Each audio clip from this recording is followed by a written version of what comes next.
Hey everybody, welcome to Band Advice TV and the Matt and Mark Insightful Observation. Nope, that's not right. Finally came up with a name, and I'll be darned if I can remember it. Okay, it's the Matt and Mark's Astute Observations and Insightful Discussions About Music podcast. I am Mark. I'm Matt. How's it going, man? It's going good, man. Awesome. Not much. I'm donning my OSU hat. Oh, yeah? Yeah. A lot of my life and a lot of my parents' money went to OSU. Yeah. But you show Matt and I started at Stillwater many, many moons ago. We had a little acoustic duo called Bourbon Street. Why don't you, for our viewers, show off what you uncovered?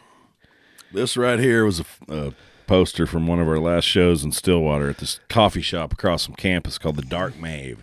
Yeah, it's right across from Hideaway Pizza, right? Yeah, upstairs. right there. And then we had our friend Mike Ward, who we hope is watching. He opened up for us, which it should have been the other way around. But anyway, he played that show with us. It was a good time. We had a lot of fun doing that. Sure did. So, yeah, that's... let's see, it says April 22nd, so that would have been 1993. Yeah. Long time ago, but yeah, but that was our last gig in Stillwater together, at least at that time, because I was getting ready to matriculate from college and was going to enter into the business world, the real world. Man, that was a mistake. Well, what was interesting about that time, though, and one of the reasons I'm wearing the hat, a little backtrack. On January 1st, I went to a thing called a hangover ball at Kane's Ballroom. And this is about 12 or 15 Red Dirt musicians, I guess, for the lack of a better term. Cody Canada puts it on. And, there's guys from Turnpike Troubadours and The Great Divide and several others. And people have been around for forever. And they just kind of did their acoustic singer-songwriter thing, went around robin, had a set of 5, then a set of 4, then another set of 5. And 5 hours later, definitely had some inspiration. So where I'm going with the story is it really it definitely inspired me to kind of get back to the roots of what was going on at that time while we were in Stillwater. And that was the birth of Red Dirt, pretty much, the Red Dirt music scene at a little place called The Farm out there in Stillwater. Did you ever go to the Farm? I never did. I never did either. And I think if I could look back, and one of my regrets, because we were hanging out, we were part of that scene in Stillwater. We were hanging out at the Medicine Show and all that. One of my regrets is I kind of wish I would have had one more year out there, because we could have really taken our duo and kind of integrated into that and really learned from those guys and, worked with them, collaborated and stuff like that, and could have really been part of that really awesome scene that came out of there. And that is, still going on pretty well, It's spread all over the place. Partly the thing was when I was down there, we weren't really writing a lot of originals. No. That scene tends to be more focused on original music rather than covers of whatever. Sure. Now they do like to do the covers and stuff, but it's not just going to be your typical stuff usually. Right. Like it's not like your college rock band covers. No. Usually. So they wrote their own music and. That was kind of before I got involved in writing my own stuff, and you'd written some songs, right. So we did those and stuff. But I went and seen the Medicine Show probably more than any band in the world. I just liked their music. I liked them. They were cool. The music was good. It reminded me a lot of things that I liked, and they played a lot in Stillwater. And Tom Skinner, I saw him the first time there, and got to know all them. And I played at that. Tom Skinner Festival last fall, and I'm sitting there watching Scott Evans and Brad James and all those people like that. And I'm like, man, I've been watching these guys for close to 30 years. Some of them, it's like, wow, this is amazing. Well, it was kind of funny. I was at the Blue Dome Festival. What was that, last May? I was just watching a band there play, and sound guy was running around, and his name was Don. He had these really long dreadlocks. And I look, it's like, I think that's Donnie Wood. Yeah. So he sat down. I go, you used to play bass for Medicine Show, didn't you? He's like, yeah. I used to run lights for you. He goes, you're pretty old then, just like me. It's like, yes, I am. So, yeah, it's definitely a trip down memory lane. And, sure. And I remember that time you and I played you did the Science Project a couple times, I'm sure. That you and I played it at least once. And got to sit in with, Tom Skinner. And, if you don't know the Red Dirt scene, look up the name Tom Skinner, look up the name Rocky Frisco, and a lot of these guys, because Bob Childers, right? Because he owned the farm, right? I'm not really exactly sure. There's one of those guys that he actually owned the farm, and they called it, it's like his summer vacation spot or whatever. Okay. It's my understanding that it's pretty much just a dilapidated building that everyone just would go out there and just have these big campfires and sit around and collaborate and play music and things like that. And Sounds pretty cool. Yeah. You just don't see things like that. And you can't make things like that happen. They have to happen organically, and Yeah. it was definitely a thing. But to your point though, they were doing original music. They're writing stuff. I look at some of the credits on these songs. It's like, oh, by the way, too, just a side note, Tom Skinner was the bass player for Garth Brooks. And in fact, the story goes back in the day, Garth Brooks wanted to be in Tom Skinner's band, and then I guess Tom ended up in his. So kind of interesting little factoid. But I really feel that if I would have stuck around for another year, we would have gotten into collaborating and writing and stuff like that, and really could have ridden that wave, I guess. But alas, the real world was calling me. Yeah, well, it happens. It happens. And you had your band Tie-Dyed Sunrise that you're really working hard on too. Mm-hmm. So, but at that time, I wasn't. That was already kind of over with. Howard had graduated. And, Tim had moved away, and so I spent a lot of time those last 2 or 3 years in college just going and watching people and recording at my house, getting together what later became, the first album that I did. Mm-hmm. And, it just took a lot of time to kind of get used to performing and get used to performing acoustic and writing stuff that, you think that halfway maybe somebody might be interested in hearing. It took a long time, man, Yeah. just trying to learn how to do it. And so I don't really go around advertising I'm a red dirt musician by any stretch of imagination, but those guys really helped me to kind of like see a little bit different way of it. And, we had a lot in common and influences and growing up in Oklahoma and stuff.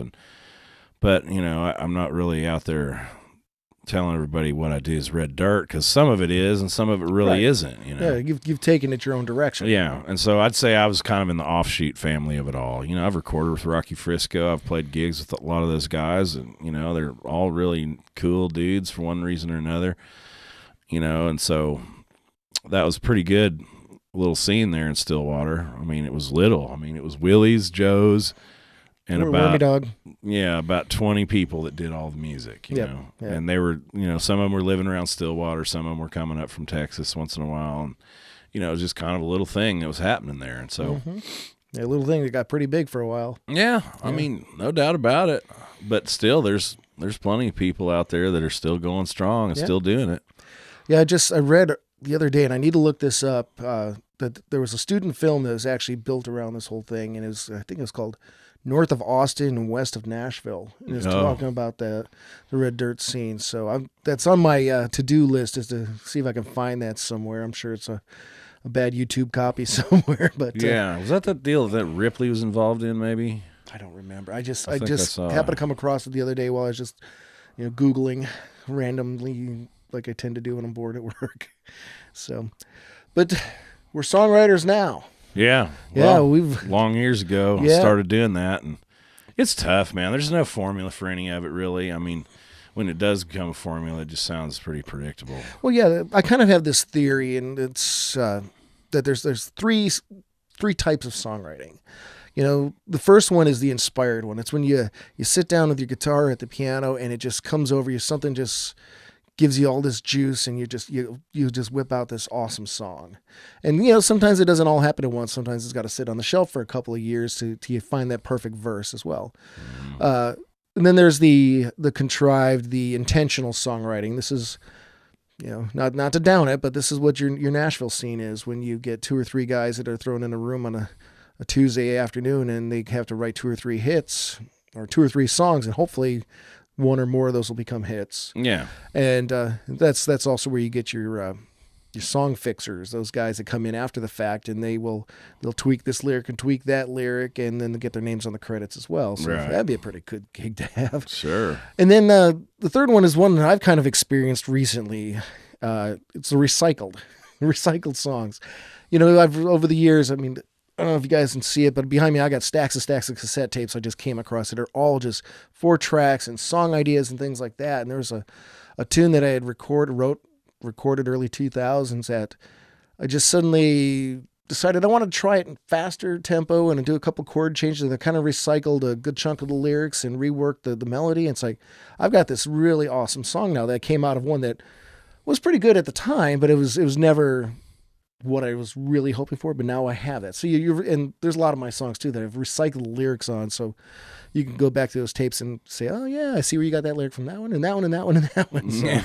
Well, you so know. that's kind of the way things are with me and my songwriting. My iPhone, if you could look at the voice memos on it, hundreds of them. Yeah. Just, 20, 30-second bits of this and that. And I'll, sometimes driving down the highway and just come up with a lyric or whatever. And Or even a phrase. yeah, just some sort of I can idea. I can be listening to anything on the radio, like a talk show or just something, an interview, and it's like they use some little phrase, and it's like it gets me to thinking. Yeah. Next thing you know, I've gotten a whole song written just around this little phrase that I heard somebody use. Yeah. Eye on the Prize was kind of like that. Oh, cool. Just that way. And then, I've also, like, you just write the music first. Mm-hmm.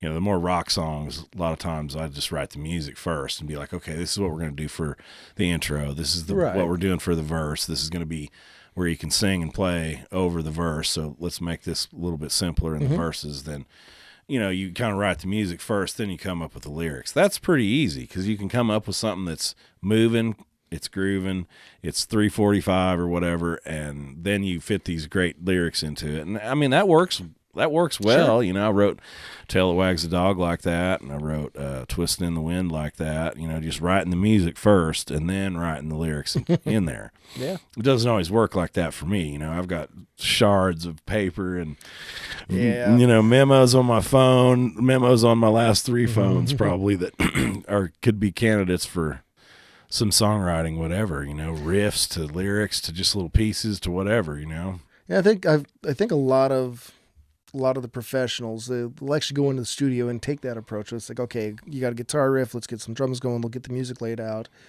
Somebody will hum or just put some nonsensical words together to be placeholder for the melody. Then they'll go back and rework those. Or sometimes they won't go back and rework those because, there's two cases. One was Poison's Unskinny Bop. The term Unskinny Bop, it was just nonsensical words he threw in there as a placeholder, and by the time they got done, he was like, let's keep it. And the other one, Aerosmith's Walk This Way, they struggled. They couldn't come up with a chorus whatsoever. They went out and had dinner and drank a bunch of wine or something like that. Ended up going to see Young Frankenstein. Yeah. And they had Marty Feldman was doing that. He's introducing, welcoming people into the establishment, says, walk this way, and they all kind of walked hunched over like he was. Yeah. They went back to the studio, and Steve and Tyler just started singing "Walk This Way" over it, and there you go. That's it. Isn't it crazy how that kind of inspiration hits? Yeah, man. There's all those songwriting stories like that. I tell you, one of my favorite lyrics that I wrote was very just picked out of the air kind of thing, and it's when we were at your studio, and you were working on a new tune idea, and you had a couple of lyrics down for the chorus, and you're kind of stuck. You had your chord changes and all that and played it. And you know the song I'm talking about, Oh, right? yeah, Between the Night. Right. Yeah. Right, because you had, I think the first part of the hook is rich man makes rules and the poor man writes a song. That's true. And then you true. couldn't think of whatever, so I was just kind of sitting there piddling around. You went to the other room, and I said, and I'm caught somewhere between the night and the break of dawn. I could hear from the other room, yes, that's it! That's it. It's like, there you go. So that's how we wrote that Now, song. when we did Truck Stop Sinatra, though, we got out a map and looked at like a local, a believable truck route of where you'd be coming from. And, that was a fictitious story, but it's still pretty good. I think it came out really good. Sure. Yeah, that was that stretch of Highway 55 up through Chicago, which being from Milwaukee, I've driven that several times going back up there to visit, and the Dixie truck stop. I stop there every time. I stop there every time. Nice. Yeah. So sometimes you draw your inspiration from that. You'll have a great idea, and then you build upon it and stuff like that. I heard a really funny story one time from Arlo Guthrie. It's kind of ironic because we were just talking about him earlier. But he was talking about writing songs, and he says, all the songs in the world have already been written. They're just like fish in the stream, and they're just going up and down the stream, and you just got to cast your line and try to catch them. And he goes, then you get some people like Bob Dylan who just catch them all. It's like, come on, Bob, can you throw a couple back? Yeah, right. Right on. So yeah, that's a possibility too. It's weird, man. I mean, I don't really suffer from a lot of writer's block. What I suffer from is like, you get a good idea of a song, and now, well, how are we going to get this recorded? How are we going to get just the logistics of getting it all together? Mm-hmm. And so that's the struggle, and just having the time to do it, because like I said, I'm always trying to go out there and play, and it's just really hard to fit it all in, in a shoestring budget. So that's my big challenge. I got, you want to do a rock record? I've got 30 riffs we can choose from that are good and that I think would work. And you want to write a folk record? I got that too. We can go in here and brush some of these off and get them together, and a couple songs a day. We could have something else out there. And so I don't really suffer from that so much as just the follow through, the completing it all. It's tough to hang in there. Yeah, there's been several songs that I'd write, and it's like, well, I want to go ahead and get it recorded, but I didn't have the wherewithal for the drums and all that kind of stuff. Mm-hmm. And it's like, this you need to have the rest of instrumentation. And then after sitting around for a couple of months trying to figure out how you're going to do this, you kind of lose interest in it. The song no longer has that awesome appeal to you. It's just become just another tune. Yeah. So I've been trying to be very diligent about when I am inspired to, one, get the song finished as quickly as I can, get it written, be happy with the lyrics, and then try to get it down. Get it down on tape as quick as, I say tape, down on digital, about as quickly as possible. And if I have to go back and redo it later, I'll go back and redo it, but at least I'll have something there that I could say, hey, this is a tune I wrote. Yeah, this is just my rough carving that I started with. Well, there's one tune that I had written. Actually, it's back when American Idol was on. And they decided, because somebody whined and complained about the cheesy songs that they had. Really? So they said, okay, well, we'll show you. We'll open it up to America to write our number one hit. So I started writing a tune, and actually wrote the whole thing, submitted it, and along with 10,000 other people. So I don't think I made it past the first note, but whatever. Still was a cool tune, and. On my 40th birthday, my wife surprised me with a trip out to Nashville. And she goes, oh, by the way, you can record a song at the Ryman. It's like, what? Okay. So I decided to record it at the Ryman. And I enjoy that recording so much. And it's rough. It's just an acoustic guitar and my vocals. And I just don't want to record it now, because it's like that version and that story of that song now is it's set. And that's... kind of the way I want it to stay. Yeah, man. Yeah. I mean, there's all kinds of quotes and stuff, but I mean, songs are a lot like kids. Some of them grow up to be doctors and lawyers. Some of them grow up to be bums, and all points in between. And so, it is what it is. I hate that expression, but that's basically what you get it to a spot and you're like, hey, I like it this way. I listen to some of the stuff I recorded that I didn't put out, and it's like, how come we didn't put out this version of it? This sounds so much more natural. It sounds so much more me. It sounds so much more like I wanted the song to sound. And maybe some of the just dicing and going into it and thinking about it too much. It's just, there's something you said for that magic of just playing it once or twice and going with that.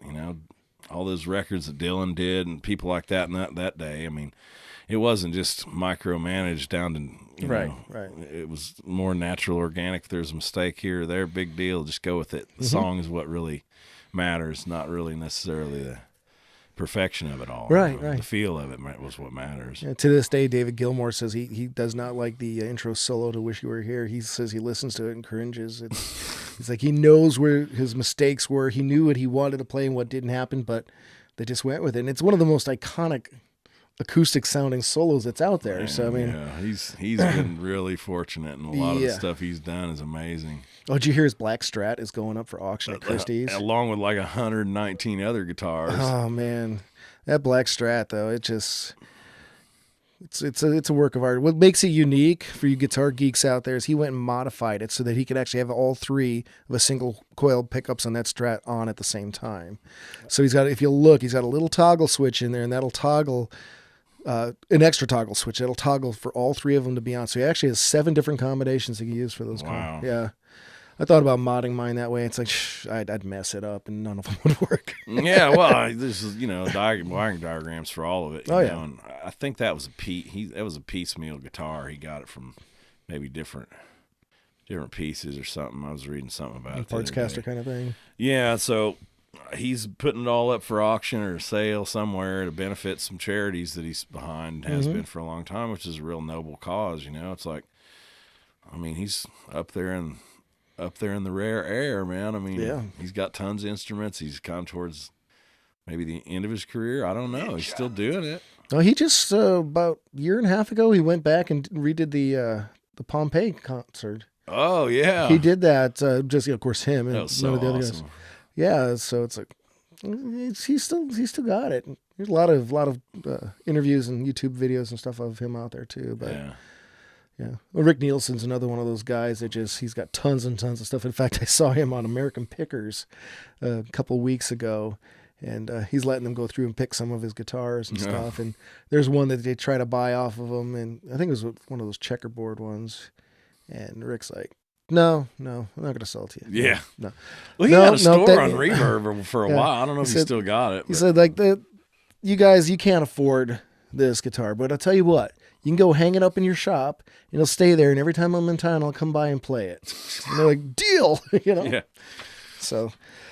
But yeah, that's pretty cool. I'm excited for when the Bob Dylan archives open up here in Tulsa. That's going to be pretty insane. Well, I think it'll draw a lot of attention to Tulsa that maybe, people from all over the world will want to come here. Well, we got the Woody Guthrie Center, which has got all of his archives and stuff in it too. That I think it's another one that the Kaiser Foundation brought in, or yeah, it's had a lot of privately funded investors. I think. In fact, John Cougar Mellencamp was here about a year ago. It may have been less than that, receiving the Woody Guthrie Achievement Award or something like that, and he put on a nice little presentation and a speech there, and so now with the Bob Dylan archives coming, it's like Tulsa's coming into its own. I mean, there is a lot of music history here and a lot of great songs that came out of this area. Everything Bob Wills and Garth is this area. And, there's a lot of talent here. There has been for a long time, and I just don't. We just lost a great with Roy Clark. Oh man, yeah. I mean, that guy was. I don't think he wasn't from Tulsa, but he kind of made Tulsa's adopted home, and so everybody, I think he thought of Tulsa's. Well, he lived here since the time I moved down here. So, yeah, and then probably his post hee-haw days. It was just like a good spot to be because it's pretty laid back living, and Gary Busey's from here. Pretty inexpensive, and there's lots of weird things here. You know, they're like the weird inspiration. You can go to the center of the universe. You can go to all these crazy different things and see all this stuff that you just can't see anywhere else because it's not like a corporate thing. This is real. Right. This is reality. Yeah. And so that is always going to have a certain appeal to artists and people like that. But unfortunately for the gigging musician, Tulsa is one of those markets that it's large enough to where you think it's going to have a good original scene. You got a lot of people that want to get out there and play original music, but it's small, just a little too small to support it. You just don't have a place for original music around here. It's the most of your patronage is going to be people that want to hear stuff that's on the radio. It's latest and greatest dance hall mix or country line dancing songs or well, as I said in one of the earlier shows, the 40s and 50s doctors, lawyer bands that play all the 70s and 80s dance music, Yeah. That's what the scene is here. And it's unfortunate because there used to be a pretty hopping little blues scene when Flash Terry and all those guys are going. The Bob Wills was here years and years back. And I just thought it was, this is a good enough scene and anything. All it needs is an audience. And when you can go and see somebody that's been on 2 Grammy-winning albums playing to 12 people on a Tuesday night for free, no cover. I mean, all that needs is an audience. Yeah. Because in Chicago, there'd be people out. There'd be people there. And I think a lot of people are moving here from other places. I see a lot more out-of-state plates here than ever did. Yeah, true. There's becoming a lot more people. And, it's just a matter of time before Tulsa's just like every other big city, with all these problems and all these issues and everything else. But in the meantime, we got a lot of cool stuff here that's not really anywhere else. And I think that Dylan thing will really draw some attention here. And maybe hopefully somebody will come here and say, let's open up a club that's nothing but original music. Don't come here with your Brown Eyed Girl cover band. This is all about the songwriters and the original people that want to do their own songs. I hope that something like that maybe come around. And there's places like that here now, but they're not so much concerned about what's going on there. They're just concerned about staying open, it looks like to me, you know. Well, you got the the Gypsy Coffee House that's down there over near where Spaghetti Warehouse used to be. Right. And I went and played there about 10 years ago when I was trying to get back into, playing gigs again after being away from it a while. And their whole deal is all original music. No covers, only original music. And I went out there with my girlfriend at the time, and I looked around and I realized, okay, this is a coffee house, which automatically means that all ages are welcome. And I realized that I was about 2 times older than most of the people there. It's like, yes, I could be that guy's father. So the stuff I was playing, even though it's much better than anything else they were playing, not to be egotistical, it was not going to have appeal to these borderline millennials that were out there. So, it's is what it is. But every venue at every kind of thing has got its certain purpose, you know. I mean, and that place I think it's a place where you go out and try new material out, in front of a non-judgmental audience. True. I mean, I've seen a few shows there, and it's not anything about glamour or money or anything, but at least you can go out there and play to somebody. Yeah, that's true. Whether they care about what you're doing or not, that's a whole nother story yet to be seen. Has anybody gotten rich playing there? No, but they've gotten to, air out some songs and just do something that, there's none of this expectation of, if this band doesn't play this, I'm leaving. Right. I get so tired of that. Sure. It's like, look, Tom Petty can't make it tonight. Yes, we've played Tom Petty songs before. Yes, we did some in that set before, but if you're hell-bent on hearing Tom Petty, I'm not going to play any more Tom Petty. So if you just are so mad you want to leave, go ahead and leave. I can't really stop that. Yeah.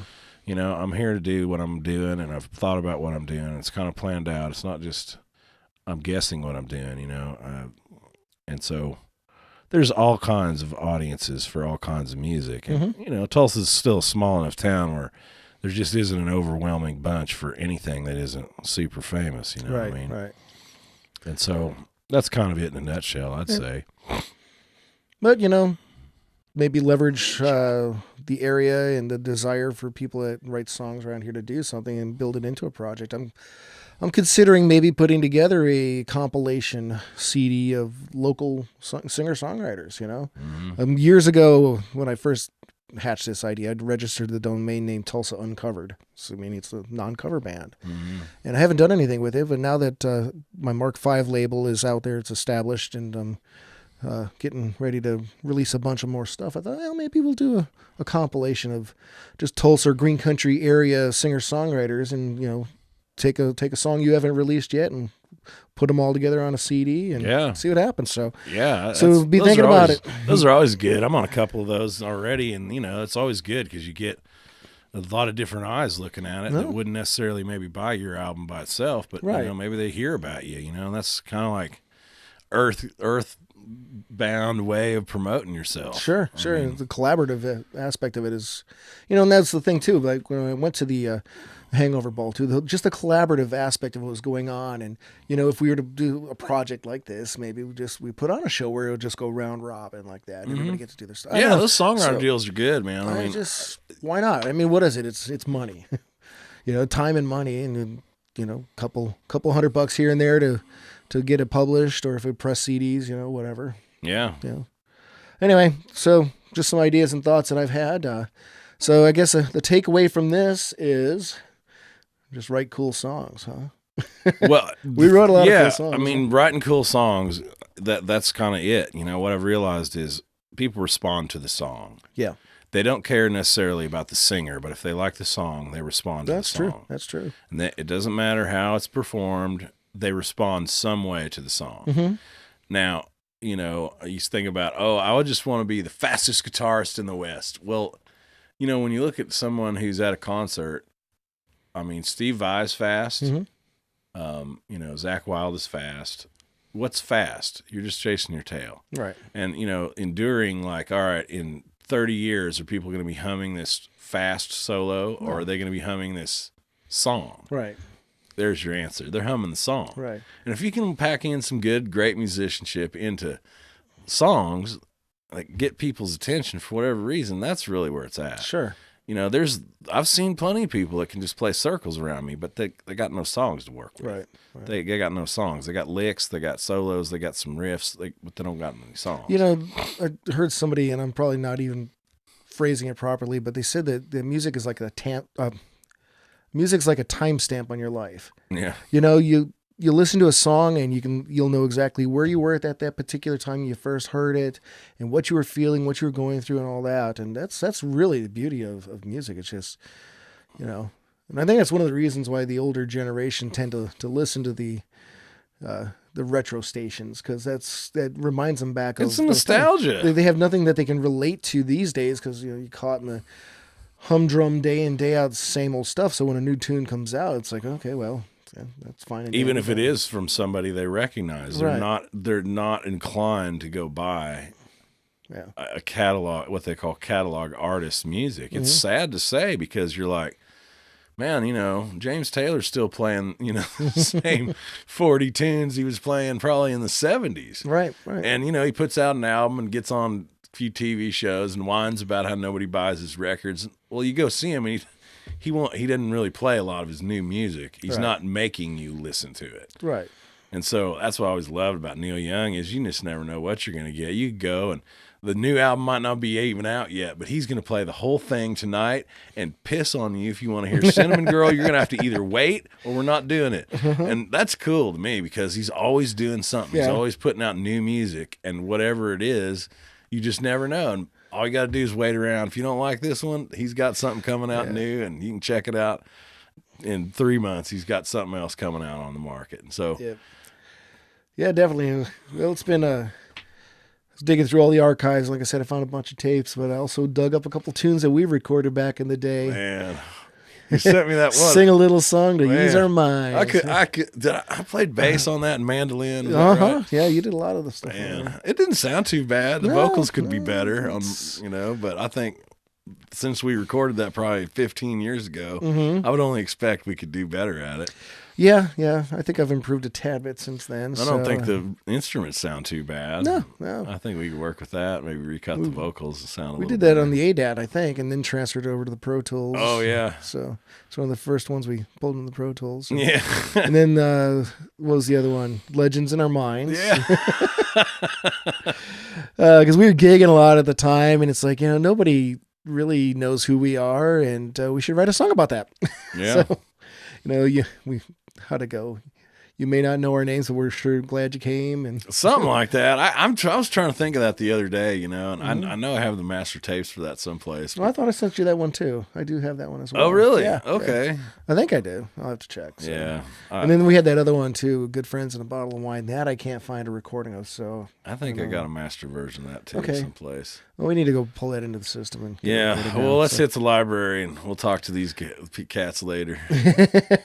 Sounds good. All right. Well, it was cool once again talking with you and reliving life in Stillwater and in the songwriting and all that kind of stuff. So about the only advice I can give to you guys out there is just, you know, write what you feel, you know, be true to yourself. And, you know, if you want to be a rock and roller, write rock and roll songs. If you want to sing country, write country songs. Just write your stuff. You know, that's, you don't like it, just put it on the shelf, go back and work on it later. So that's good advice there. I mean, I just think focusing on what you really like, you know, and finding out who you are is tough.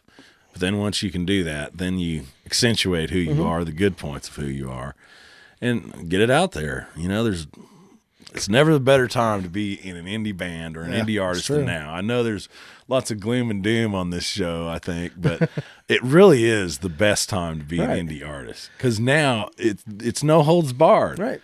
Nobody's stopping you from running down the gate, you know, and so it's easy, it's affordable, and just get it out there. Get the content out there. Like you said, content is king. Not every article that shows up on the Washington Post is a Pulitzer Prize winning article, but once in a while they are. So just keep writing your songs, recording them, get them out there, share them with the world. Make sure you copyright them. Make sure that you go through the proper aggregators to get them out there. You know, all the stuff we're trying to teach you here. But yeah, and just have fun with it. If it's not fun, it's no point in doing it. No. So that's right. No, get a desk job. Yeah, because those are so much more fun, trust me. All right, well, thanks for tuning in on this latest episode of Astute Observations and Insightful Discussions on Music, which we've had a lot of that today. Yeah, sure we have. Awesome. But I am Mark, and this is Matt. and we will catch you next time. Peace.